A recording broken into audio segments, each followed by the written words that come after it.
Okay. Yoo-hoo. So here's how this works. Each one of these little cones has a pin. Do not lose the pins. Last thing I want is for like 3rd and 4th grade to come in and be like, owie, Mrs. Wertz, I got stuck by a pin. Why was there one on my chair? Well, because the irresponsible 5th and 6th graders left them on your chair. That's why. So don't do that. Just keep an eye on them. And then if you want, you can just like put it, you know, you can kind of stick it in like your sleeve or something if you were wearing long sleeves to keep it out of your way.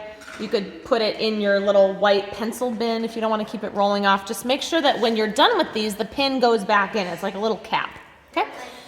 So, I'm sorry.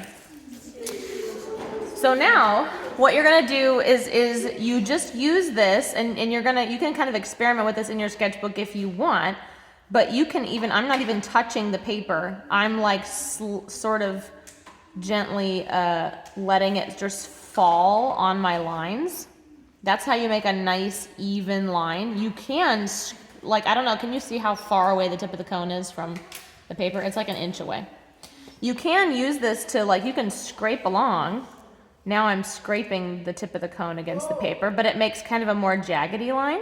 But that's fine too, because we all know that Hundertwasser was not a fan of straight lines. That is okay.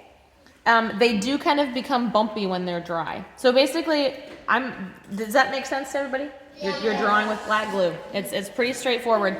I'm gonna pass out some glue to everybody, and let's get rocking and rolling.